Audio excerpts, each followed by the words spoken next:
Bonjour à tous, alors aujourd'hui je vous propose l'exercice 4, donc on est sur des probabilités et on est sur l'épreuve donc du CRPE, le concours de recrutement de professeurs des écoles, donc 2020, groupement 5. Et donc on va lire ce texte, on s'intéresse à l'expérience aléatoire suivante, donc on lance 2 dés. 2 dés équilibrés à 6 faces, donc numérotés de 1 à 6, donc des dés tout à fait classiques avec un vert et un rouge. Voilà, et le résultat de l'expérience, c'est le plus grand des deux nombres sur les faces qui apparaissent sur les dés. Voilà, donc on vous donne un petit exemple. Si le dé vert indique 3 et le dé rouge indique 5, on va prendre le plus grand des deux, donc le résultat, vous voyez, ça sera 5. Donc clair, facile à comprendre.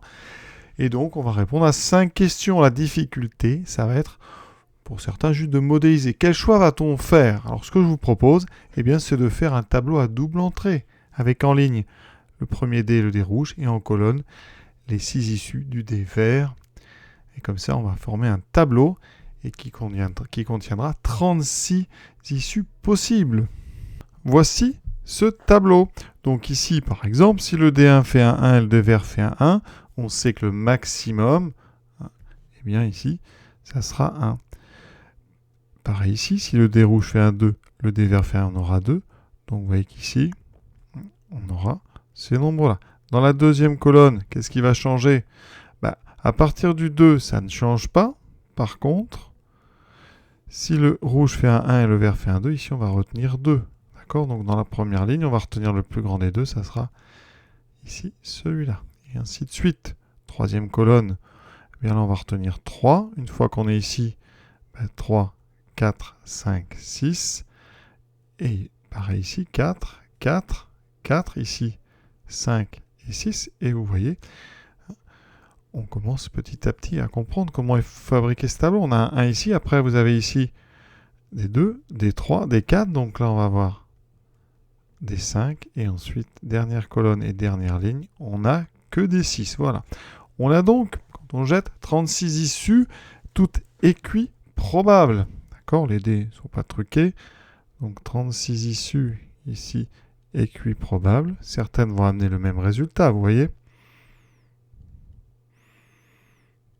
D'accord, les issues, ce sont donc les couples formés en fait de nombres entre 1 et 6. On a 36 couples possibles. Et maintenant, à chaque fois, on va regarder la probabilité que donc, le résultat soit égal à 2. Eh bien, on regarde sur nos 36 issues combien amène au résultat 2. Et bien, vous avez 1, 2, 3 cases. Vous voyez, 3 issues qui amènent à 2 sur les 36 possibles. 3 sur 36, effectivement, ça fait 1 sur 12. De la même façon, on peut répondre à la deuxième question, qui est la probabilité que le résultat soit 6. Eh bien, regardez combien de cases sur les 36 vont mener à un 6. Eh bien, on a dit dernière ligne, dernière colonne. Donc, 6 et 5, 11. On a donc ici 11 sur 36. Alors, c'est une fraction irréductible. On va laisser ça sous cette forme. Troisième question. Montrer que la probabilité que le résultat de l'expérience soit un nombre inférieur ou égal à 3 est égal à 1 quart. Donc, ici, dans le tableau, combien de cases amènent un nombre inférieur ou égal à 3? Eh bien, ici, vous voyez, ce sont les 9. Je vais peut-être vous les montrer ici. Ce sont ces 9 cases qu'on trouve ici. Donc, la probabilité de résultat inférieur ou égal à 3, c'est donc 9 issues sur les 36. 9 sur 36, c'est bien. 36, c'est 4 fois 9. Il reste donc 1 quart. Donc vous voyez qu'une fois qu'on a modélisé avec ce tableau, c'est vraiment très facile.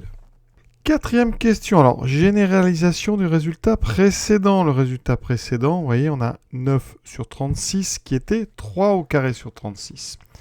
Et donc, on va montrer que la probabilité que le résultat soit inférieur ou égal à n, eh bien, c'est n carré sur 36. Alors, il y a deux façons de faire. Soit vous traitez les 6 cas possibles.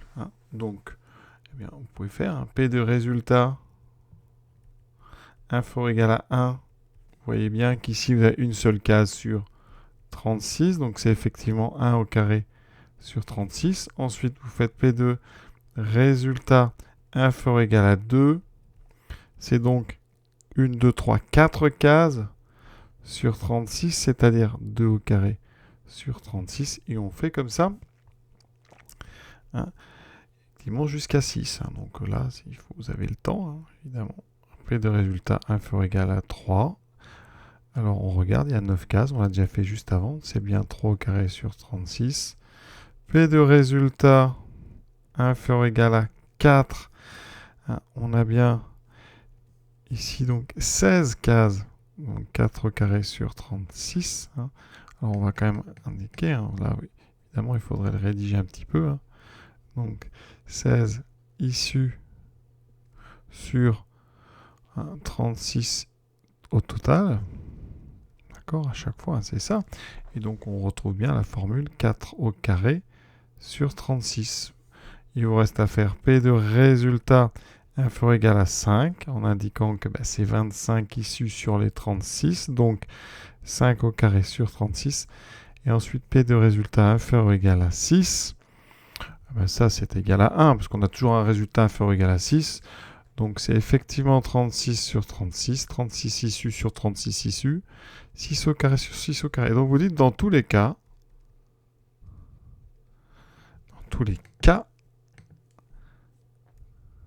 la probabilité de résultat inférieur ou égal à n est bien égale à n carré sur 36. Donc ça, c'est une méthode exhaustive, on fait tous les cas. Sinon, vous expliquez sur votre copie bien que pour compter le nombre d'issus qui donne un résultat inférieur ou égal à n, on est amené à compter les cases d'un carré, à chaque fois, oui, c'est un carré, à n cases de côté. Donc, on aura donc n fois n, donc n carré, cases sur les 36, d'où, alors évidemment, on peut rappeler à ce moment-là l'équiprobabilité de chacune de ces équiprobabilités des 36 issus. Hein, d'accord? Donc voilà pourquoi après, eh bien, la probabilité, c'est donc n carré sur 36. Les carrés, vous les voyez, pour P, pour un résultat inférieur ou égal à 1, on a ce carré ici. Pour un résultat inférieur ou égal à 2, on a ce carré ici, hein, 2 par 2, ensuite 3 par 3, puis 4 par 4, vous avez compris, puis 5 par 5, et donc ça, il faut réussir à l'expliquer un petit peu sur votre copie. Voilà, et donc on a terminé cette question 4. Dernière question, alors elle commence par en déduire, donc obligatoirement il va falloir se servir de ce qu'on vient de faire. Et là on nous parle de la probabilité que le résultat soit égal à n. D'accord? Donc on doit réussir à relier la probabilité de résultat égal à n à résultat inférieur ou égal à n. Eh bien c'est simple. Hein, pour avoir un résultat égal à n, eh bien il faut prendre la probabilité d'un résultat donc inférieur ou égal à n et enlever tous ceux qui sont inférieurs ou égaux à n moins 1. Donc moins p de résultat donc inférieur ou égal à n moins 1. D'accord? Donc, on va commencer, évidemment, pour n égale à 1. Qu'est-ce que ça donne? Donc, la probabilité que le résultat soit égal, donc le résultat égal à 1, ça fera donc inférieur ou égal à 1, donc 1 au carré sur 36, moins la probabilité que le résultat soit inférieur ou égal à 0. Cette probabilité, elle vaut 0. Donc ça fait 1 sur 36. Et effectivement, c'est égal là à 2 fois 1 moins 1 sur 36. D'accord? Maintenant, pour n égale, donc pour n de 2 à, donc ici, 6. Qu'est-ce qu'on va faire? Eh bien, la probabilité que le résultat soit égal à n, eh bien, cette fois-ci, on peut être inférieur ou égal à n, donc n carré sur 36, moins inférieur ou égal à n moins 1. n moins 1 au carré sur 36. On met tout ça au même dénominateur. On a n carré moins n moins 1 au carré. Et ce qu'on peut faire, c'est développer ou factoriser le haut. Je vais vous montrer les deux. Alors, en développant n carré, je vais développer n moins 1 au carré. Je rappelle que n moins 1 au carré, c'est une identité remarquable. C'est n carré moins 2n plus 1. Donc ici, j'aurai ceci. Je vais enlever les parenthèses en faisant attention au moins. Ça fera donc ici n2 moins n2 moins 2n, donc plus 2n moins 1. Il me reste donc les n2 s'annulent. 2n moins 1 sur 36. C'est ce qu'on voulait démontrer. Donc ça, c'est bon. C'est QFD. Autre façon de faire. Vous avez n carré moins n moins 1 au carré. Vous pouvez aussi reconnaître une identité remarquable.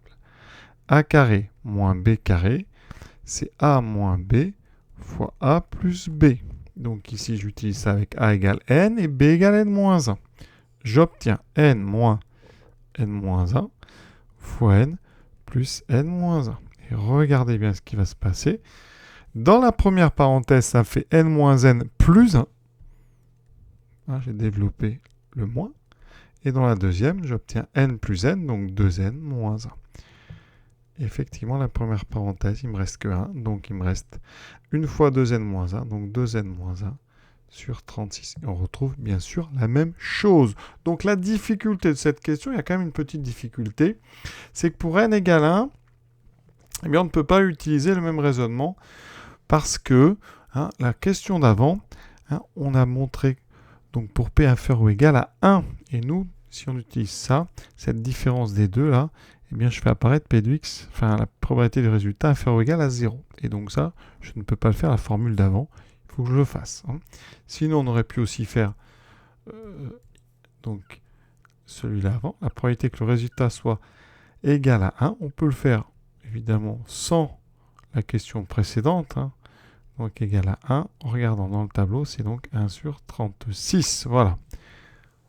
Et on aurait pu, dans l'absolu, faire une méthode exhaustive en vérifiant que pour chacune des valeurs de 1 à 6, cette formule ici fonctionne. D'accord?